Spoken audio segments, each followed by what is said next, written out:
तर नमस्कार मित्रांनो, मी स्नेहल मॉलदीवमध्ये ॲज अ स्टाफ नर्स म्हणून काम करते. तर आज आपण या विषयावर बोलणार आहे की इथे हेल्थ केअर सिस्टम कशी वर्क करते. जसं की आपल्याला कम्युनिटी हेल्थ नर्स किंवा कम्युनिटी हेल्थ नर्सिंग याच्यामध्ये जसं की टॉपिक होता primary prevention, secondary prevention, tertiary prevention. त्याच प्रकारे इथं केअर दिली जाते. जसं की सब सेंटर असतं. एक आयलँडवरती सब सेंटर असेल, तर सब सेंटरमध्ये 4 ते 5 बेड असतात आणि 4 ते 5 बेडवरती आपण पेशंट ॲडमिशन डिपेंड करतं त्याच्या इमर्जन्सीनुसार. जर नॉर्मल पेशंट असेल, ज्याला फक्त आय व्ही थेरपी वगैरे घ्यायची असेल, जो की सब सेंटरला आपण मॅनेज करतो, तो पेशंट आपण सब सेंटरमध्ये ठेवतो. थोडक्यात ड्रेसिंग पेशंट असेल, एखाद्या पेशंटची ड्रेसिंग किंवा जर इमर्जन्सीमध्ये आपल्याला प्रेग्नेन्सी डिलिव्हरी करायची असेल, तरीसुद्धा आपण ह्या सगळ्या फॅसिलिटीज इथे सब सेंटरमध्ये अवेलेबल असतात. जर जर सब सेंटरमध्ये गोष्टी नसतील, तर इथं एक जसं की आपल्याकडे डिस्ट्रिक्ट लेवलला हॉस्पिटल असतं, तसंच इथे किंवा तालुका लेवलला आपल्याकडे जसं हॉस्पिटल असतं, तसंच इथे अटोल हा एक शब्द वापरला जातो, जे की जिथं 50 बेडेडचं हॉस्पिटल तिथे असतं आणि सब सेंटरपेक्षा थोड्याशा जास्त, म्हणजे थोडक्यात labs, means advance blood test, x-ray, sonography, 2D echo या सगळ्या गोष्टी तिथे केल्या जातात. सो ते झालं अटोल, म्हणजेच तालुका लेवलचं किंवा रिजनल हॉस्पिटल. त्याच्यानंतर एक असतं त्याच्यापेक्षा higher, means tertiary care hospital, जे की 150 बेडेडच्या प्लस असतं. जसं की इथे टर्शरी केअरसाठी IGMH, Indira Gandhi memorial trust hospital म्हणून आहे, जे की मालेमध्ये, मालदीवचं कॅपिटल सिटी ही माले आहे. IGMH म्हणजे इंदिरा गांधी मेमोरियल हॉस्पिटल हे माले सिटीमध्ये आहे. इफ कुठेच काही म्हणजे आजाराचं निदान होत नाही आहे किंवा त्या पेशंटला जर जास्त प्रमाणात म्हणजे ट्रीटमेंटची आवश्यकता आहे, इमर्जन्सी ट्रीटमेंटची आवश्यकता आहे, तर असे पेशंट आपण डायरेक्ट इंदिरा गांधी मेमोरियल हॉस्पिटलला रेफर करत असतो.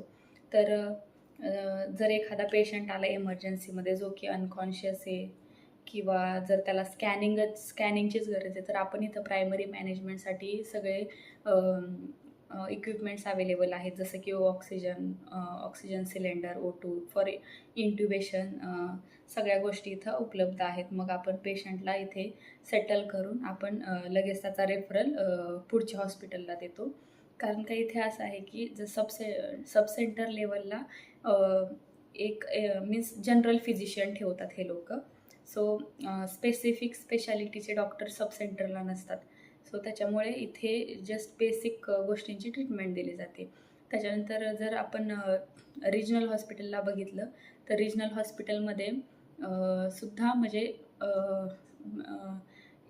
ॲडव्हान्स केअर दिली जाते. पण जर खूप ॲडव्हान्स म्हणजे स्पेसिफिक स्पेशालिटीकडे जर जायचं असेल आपल्याला किंवा स्पेसिफिक कन्सल्टेशन जर हवं असेल, तर त्याच्यासाठी आपल्याला IGMHलाच जावं लागतं, असं इथं आहे.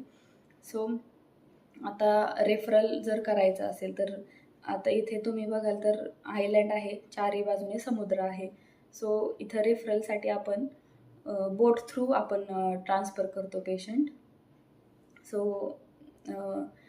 प्रायव्हेट बोट किंवा मीन्स पब्लिक हॉस्पिटल जे आहे, रिजनल हॉस्पिटल, त्या हॉस्पिटलला आपले इथले डॉक्टर कन्सल्ट करतात, केस अशी अशी आहे, सगळे डिस्क्रिप्शन देतात. मग ते लोक डिसाईड करतात की ही केस आम्ही घेऊ शकतो रिजनल हॉस्पिटलला की डायरेक्ट आपण IGMHला means Indira Gandhi hospital tertiary केअरला आपण पाठवू शकतो.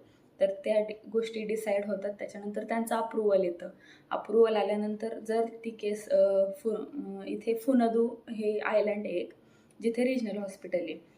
जर ती केस रिजनल हॉस्पिटलला मॅनेज होणारी असेल, तर ते लोक त्यांच्याकडूनच बोट पाठवतात विथ 1 स्टाफ नर्स, असं ते पाठवतात. मीन्स आपल्याकडे जशी ॲम्ब्युलन्स असते, तसंच बोटचं पूर्ण जे आतून स्ट्रक्चर आहे ते ॲम्ब्युलन्ससारखं हे लोक बनवतात. ती ॲम्ब्युलन्स ते लोक पाठवतात. समटाईम्स जर ॲम्ब्युलन्स अवेलेबल नसेल तर आपल्याला इथून प्रायव्हेट ॲम्ब्युलन्स करून बाय बोट आपल्याला जावं लागतं पेशंटसोबत रेफरलसाठी. तर मग तिथे गेल्यानंतर जस्ट आपल्याला पुढच्या स्टाफकडे हँडओव्हर वगैरे द्यायची असते आणि त्यांचीच बोट आपल्याला स्वतःहून रिटर्न आपल्या आपल्या आयलँडवरती पाठवून देतात. त्यानंतर पुढची जी काय असेल ते रिलेटिव्ज, पेशंट आणि तिथलं त्या स्पेसिफिक हॉस्पिटलचा स्टाफ ते लोकं बघून घेतात सगळ्या पेशंटची काळजी. त्याच्यानंतर जर आपल्याला इथून म्हणजे जर पेशंटची कंडिशन खूपच बॅड असेल, जर की खूपच कमी वेळ असेल पेशंटकडे की अर्जंट ट्रीटमेंटची आवश्यकता आहे, तर आपण डायरेक्ट पेशंटचं कन्सल्टेशन इंदिरा गांधी मेमोरियल हॉस्पिटलला करतो. पण बाय बोर्ड जाण्यासाठी मालेला इथून 4 ते 5 तास लागतात या आयलँडवरती, जे की मारुशी नावाचं हे आयलँड आहे. तर मग एअर ॲम्ब्युलन्स ही एक सुविधा आहे. मग आपण डॉक्टरच कन्सल्टेशन करतात त्या स्पेसिफिक हॉस्पिटलला आणि स्पेसिफिक डॉक्टरसोबत.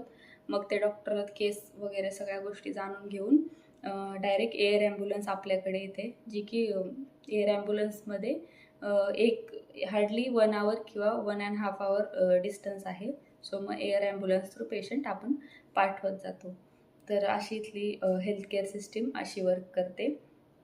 त्याच्यामुळं जर तुम्ही सब सेंटरला जर तुम्ही जॉईन झालात किंवा सब सेंटर जर असेल तर तुम्हाला काही जास्त रश नाही, जस्ट बेसिक मॅनेजमेंट करावी लागते. त्याचसोबत सब सेंटरला जर असेल तर आपल्याला पूर्ण आयलँडवरच्या लोकांच्या एक वीकमधून एकदा होम विजिट करावी लागते.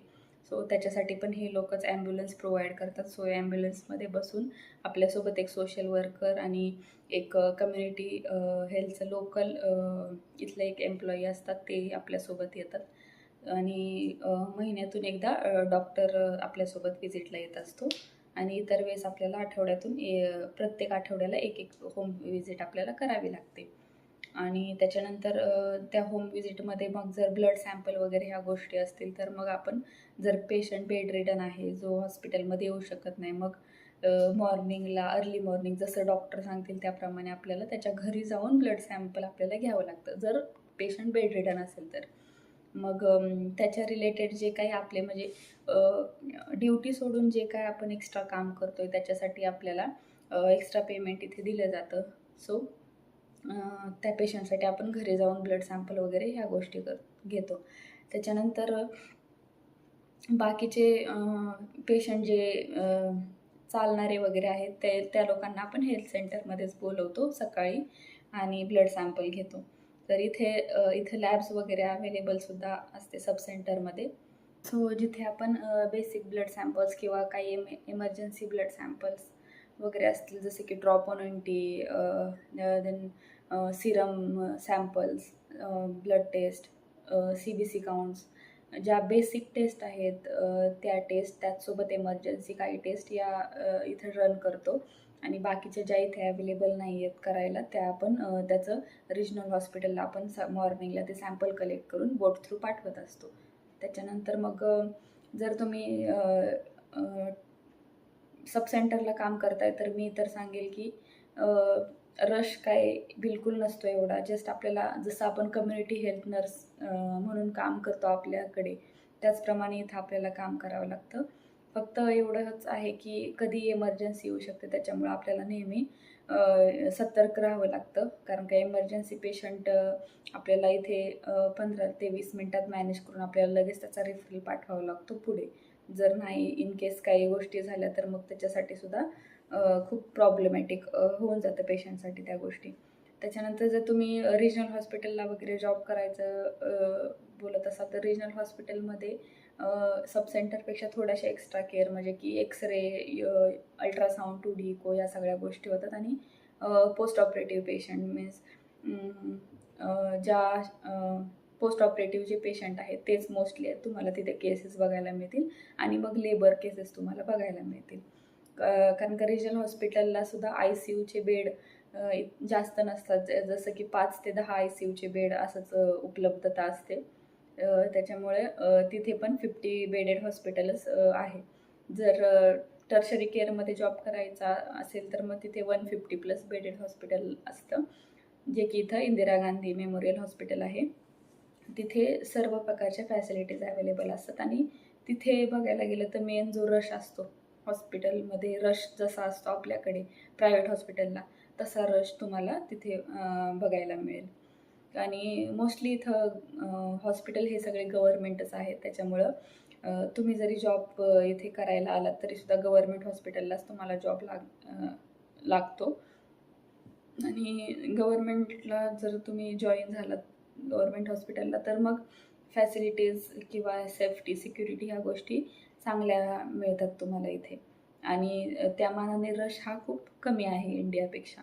त्याच्यामुळं तुम्ही जर प्लॅन करत असाल की ॲब्रॉडला तुम्हाला जर एक्सपिरियन्स घ्यायचा आहे नर्सिंगचा, किंवा ॲब्रॉडमध्ये कशाप्रकारे हेल्थ केअर सिस्टीम वर्क करते तिथला एक्सपिरियन्स हवा असेल, तर तुम्ही मालदीवमध्ये जॉईन करू शकता असंच मी तुम्हाला सांगेल. कारण का इथे येण्यासाठीची जास्त हेक्टिक प्रोसेस नाही आहे किंवा जास्त वेळ घेणारी प्रोसेस नाही आहे. 2 ते 3 तुमच्याकडे जर सगळे डॉक्युमेंट असतील तर 2 ते 3 मंथमध्येच तुम्ही प्रोसेस होऊन तुम्ही इथे जॉईन करू शकता. पेमेंटच्या दृष्टिकोनातून पण पेमेंट इथे व्यवस्थितच आहे. जर आपण सेविंग भरपूर करू शकता. त्याच्यामुळं इतकं खर्च पण इथं त्या मानाने कमी आहे बाकीच्या कंट्रीच्या तुलनेमध्ये. त्याच्यामुळं मी सजेस्ट करेल, जर तुम्ही नर्सिंग चा एक्सपिरियन्स तुम्हाला हवा असेल किंवा ॲब्रॉडला तुम्हाला काम करायचं असेल, तर तुम्ही मालदीव नर्सिंगसाठी नक्की प्रयत्न करा. धन्यवाद. अशा मोर इन्फॉर्मेटिव्ह व्हिडिओसाठी मला फॉलो करा इंस्टाग्रामला, आणि यूट्यूबला पण सबस्क्राईब करा, शेअर करा जास्तीत जास्त लोकांपर्यंत. कारण का मालदीव नर्सिंग ह्या गोष्टी जास्त लोकांपर्यंत अजून तरी आलेल्या नाही आहेत. त्याच्यामुळे जर तुम्ही काय वेगळं करण्याचा प्रयत्न करत असाल, तर मी तुम्हाला सजेस्ट करेल की मालदीव नर्सिंग हा एक ऑप्शन तुमच्याकडे अवेलेबल आहे.